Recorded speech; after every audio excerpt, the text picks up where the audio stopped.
Olá, sou eu do meu nobre, mais um vídeo espetacular para você, para mim, para todos nós.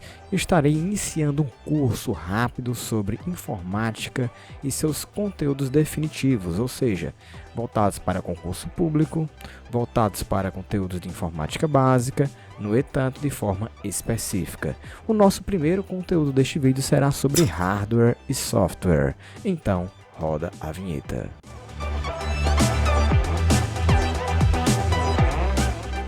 Pois muito bem, pessoal, para falar sobre hardware, essa palavra é muito bonita, lembrando que o H tem o som de R e o W o som de U. Hardware tem a seguinte definição: quase todas as máquinas contêm um conjunto de hardware e software. No caso, o hardware, que é o que a gente vai estudar agora, é a parte física integrada, por exemplo, em placas, memórias, processadores. Ou seja, quando eu falo em um objeto físico, é algo ou alguma coisa que eu possa pegar, tocar. Se eu pego neste monitor, ele é um hardware. Nessa webcam, ele é um hardware. Nesse headset, ele é um hardware. Ou seja, qualquer peça, componente eletrônico, você tem que colocar na sua cabeça que qualquer componente eletrônico, ou seja, objeto físico do computador, ele é um hardware. É simples assim, ou seja, desde os básicos, que são aqueles primários que você sabe que é o que é necessário para se ter um computador, como o mouse, o teclado, o monitor e o gabinete, há outros como caixa de som, estabilizador, módulo isolador, fone de ouvido, headset, no caso, um telefone, uma Mi Band, né? Que é enfim, tecnologias novas que utilizam hardware e software. Pois muito bem, tendo essa noção de que hardware é as peças do computador, é a parte física do computador, então qual seria o seu sócio aqui, né, dentro da sua definição? Para que um computador ele seja computador, ele tem que ter o hardware, que eu acabei de explicar, e ele tem que também ter o software. O software tem o F mudo aí e o W mais uma vez com som de U. Software, ele nada mais é do que os programas instalados nestes hardwares, ou seja, nessas máquinas. São exemplos de software: o Word, aquele programa de digitação profissional, o Paint para você desenhar, o WhatsApp, aplicativos no teu smartphone celular, jogos, ou seja, qualquer coisa que você utilize no seu dia a dia de forma lógica.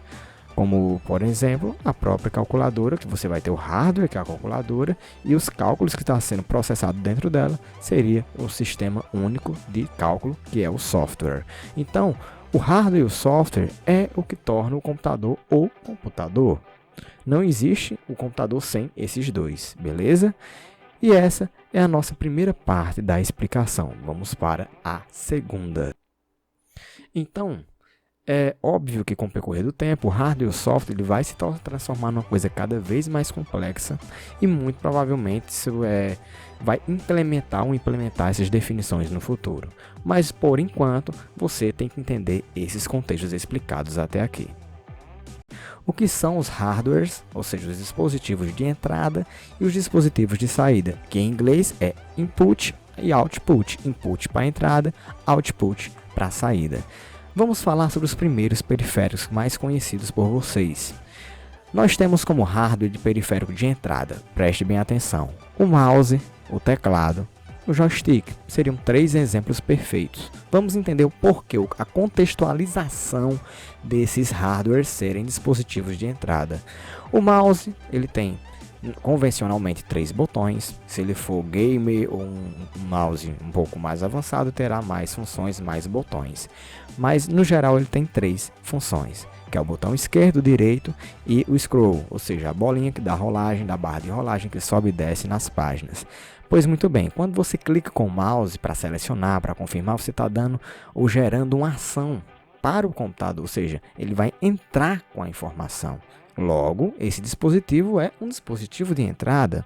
Quando eu estou a digitar informações em um documento, digitando uma prova, digitando um TCC, você, obviamente, clica nas teclas do teclado e manda a informação para o computador. Mais uma vez, usando essa lógica, você está utilizando um hardware de entrada. E para finalizar aqui a nossa explicação sobre dispositivos de entrada, nós temos o joystick. Quem não gosta de jogar um videogame, Beriro, né? Aquele jogo bacana, maroto, bem interessante. Então, veja bem, os dispositivos de entrada, como o joystick que eu acabei de falar, como vocês estão vendo aí na imagem, eu posso dar uma função, sei lá, um A para o Mortal Kombat dar um pulo, ou sei lá, um joguinho qualquer faz um pulo.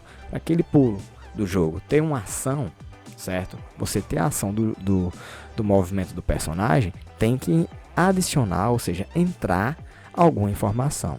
E essa informação vai ser entrada com a utilização do hardware do joystick. Então, deu para entender a lógica muito simples do que é um hardware de entrada, né? Quando ele manda a informação que eu estou mandando aqui da vida real para o mundo lógico, para o meu software, para o meu sistema operacional, para o meu jogo, para o que eu estiver fazendo no meu PC. Tudo bem? Então, para que isso é importante? Apesar de ser definições muito simples, muitas vezes isso cai em questões de concurso e a pessoa que não tem isso muito bem definido, não sabe diferenciar o que é um, o que é outro, acaba, infelizmente, errando a questão por besteira. Então fica a dica aí muito simples do que são dispositivos de entradas. Acabei de explicar, vamos agora para a saída. Nós temos aqui a caixa de som. Vamos falar aqui sobre a caixa de som, certo? A nossa caixa de som, ela é um dispositivo de saída, um hardware de saída. Obviamente você vai escutar o som. O som ele está sendo reproduzido, obviamente, através de algum software. Esse software ele vai precisar de um hardware que reproduza o som daquele instrumento, daquela música, daquela voz.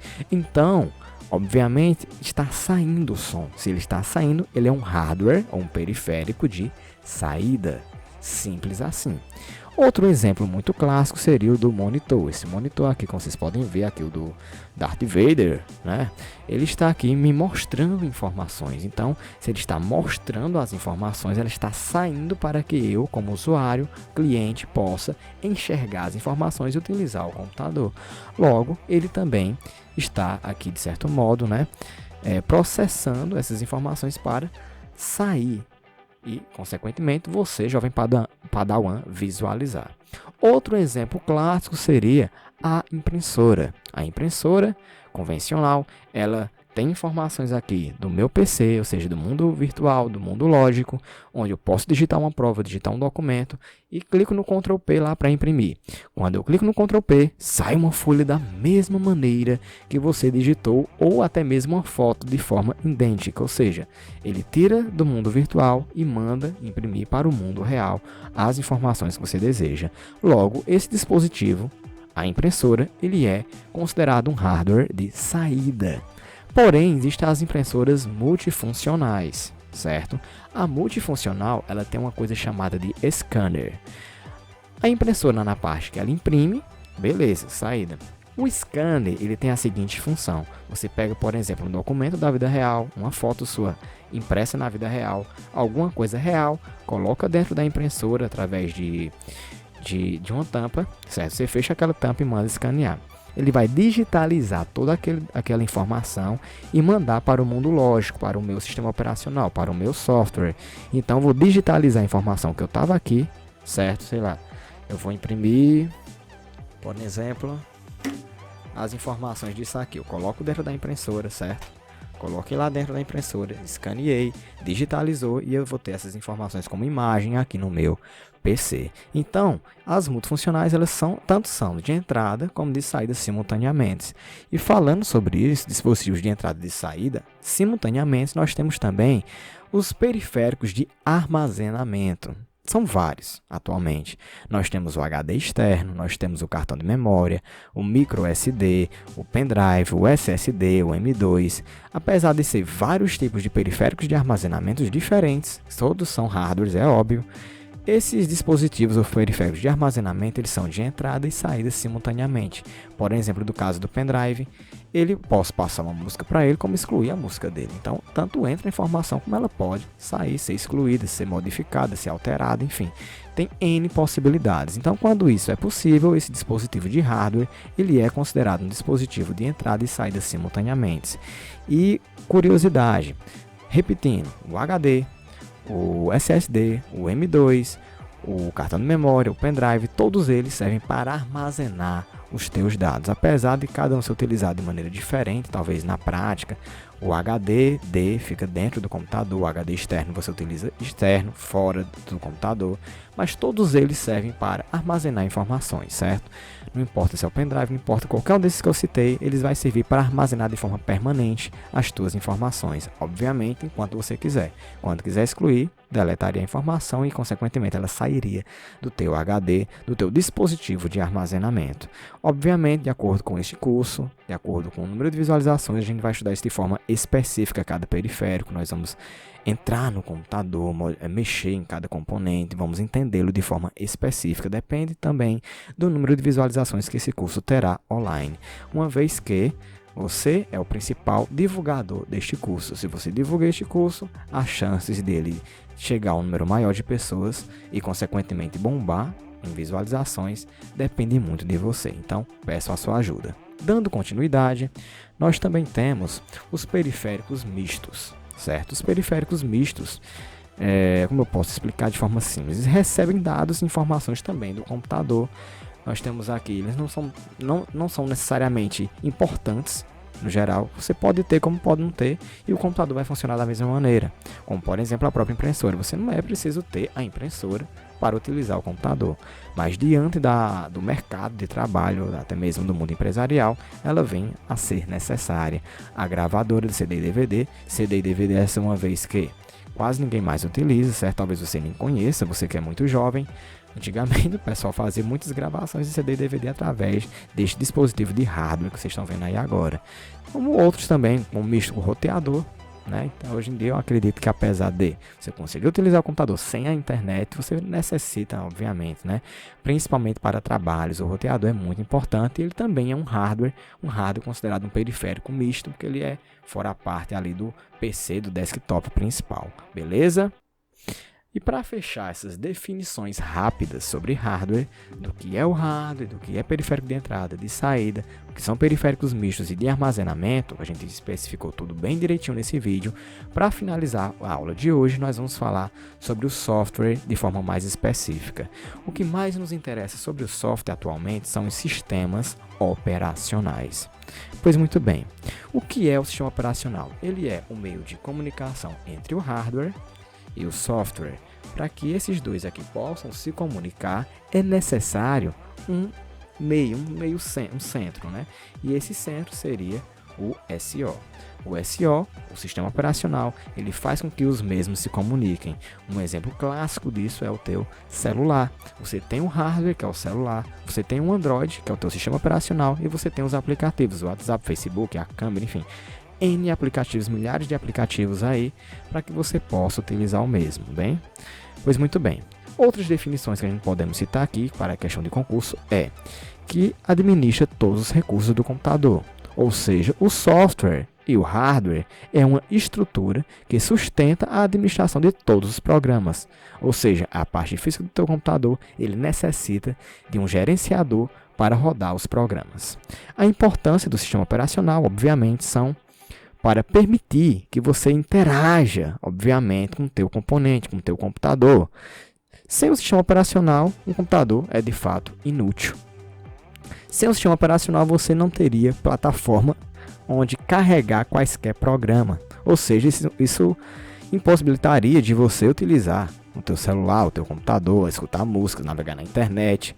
Então, o sistema operacional, para fechar e colocar isso na tua mente, ele é o centro disso tudo. Ele é o que faz com que o computador seja útil, né? Não seja, de certo modo, inútil. Ele é um meio de comunicação entre o nosso hardware e o nosso software. Pá! Pois muito bem, não adianta apenas definir, né? Vamos aqui citar alguns exemplos que nós temos no mercado sobre sistemas operacionais. Dentre eles, o mais famoso até então, eu falei sobre o Android, né? Mas também temos o Windows. O Windows, ele é um sistema pago, certo? É um sistema criado pelo Bill Gates, que inclusive vai ser conteúdo do nosso próximo vídeo. A gente vai estudar sobre a vida de Bill Gates, o que ele desenvolveu, sobre a Microsoft, certo? E preste bem atenção. O Windows é um sistema operacional, apesar de ser pago, e ele também é o sistema mais usado do mundo para desktops. Inclusive, eu estou utilizando o Windows nesse exato momento. O Windows também, ele além de ser pago, ele é bem problemático. Ele tem vários bugs, tem vários erros de infraestrutura, mas também temos que salientar uma coisa: por ele ser o sistema mais usado do mundo, é óbvio que hackers e pessoas maliciosas, vamos dizer assim, eles vão focar no sistema que tem um maior número de pessoas. Então, obviamente, esse tipo de sistema vai acarretar mais problemas. O Linux é melhor, que seria o segundo exemplo que eu vou citar hoje, porque ele é gratuito, porque ele é mais seguro e etc e tal. Porém, o Linux ele tem uma usabilidade difícil, e no mundo da tecnologia vence aquilo que traz maior praticidade, uma usabilidade fácil. A tecnologia veio, pessoal, para facilitar nossas vidas. E o sistema Linux, apesar de ser seguro, apesar de ser gratuito, ele é complexo assim no contexto geral, certo? Obviamente, quem utiliza o mesmo acha o mesmo fácil de usar, mas necessita uma prática, necessita você aprender alguns comandos, necessita você aprender uma contextualização onde o Windows, qualquer ser humano que nunca viu o computador, se for utilizar o mesmo, com poucos passos você consegue manusear esse sistema, beleza? Tem vários sistemas também aqui para celular, o iOS, o próprio Android, que a gente já citou nesse vídeo ainda, que são outros exemplos de sistemas operacionais, tanto pago quanto gratuito. O Android, ele é baseado em Linux, ou seja, modificado, então logo não é Linux puro e, consequentemente, bombou para mobile, uma vez que a Samsung, a Motorola e várias outras marcas como a Xiaomi, etc., utiliza esse sistema gratuito e faz a sua própria modificação do Android para o mercado. Bem, pessoal, e apenas a nível de informação, certo? Porque aqui a gente ainda vai estudar sobre o contexto histórico dos computadores, certo? Então, apenas a nível de informação para a gente fechar essa aula de hoje sobre hardware e sobre software, é importante finalizar falando que nem sempre existiu o sistema operacional. Quando a gente fala do primeiro computador, que foi o ENIAC, criado durante a Segunda Guerra Mundial, um computador gigante, que eu vou especificar de forma mais detalhada em outros vídeos, certo? Mas veja bem, esses computadores gigantes que foi construído na Segunda Guerra Mundial ocupavam salas inteiras e necessitavam de um auxílio de humanos, certo? Esses técnicos ditavam que seria realizado através de protocolos ou através do próprio hardware.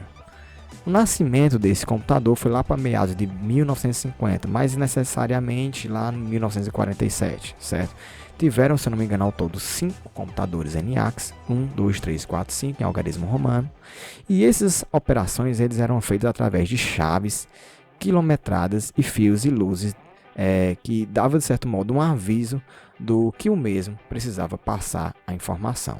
Lembrando que o primeiro computador ele foi feito para utilização sistemática da matemática, cálculos tão complexos que o homem não era capaz de desenvolver e, consequentemente, foi de muita utilização para a Segunda Guerra e, de certo modo, para descobrir a criptografia e segredos que acontecia na época, que eu vou explicar em detalhes em outros vídeos, certo? Se você quer saber logo sobre o ENIAC, deixa nos comentários. Se você quer saber logo sobre a história de Bill Gates, deixa nos comentários, porque ambos são conteúdos, ambos estão relacionados de acordo com o contexto histórico. Então, pessoal, vou parar o vídeo por aqui, porque ele já está um pouco longo. Espero que você tenha gostado, espero que eu tenha ajudado nas tuas dúvidas de concurso público, certo? Nas tuas dúvidas que você está tendo aí, para que assim a gente possa estar dando continuidade com essas aulas aqui na internet. Muito obrigado e muitíssimo obrigado. E até o próximo vídeo. Bye, bye, pessoal. Fui.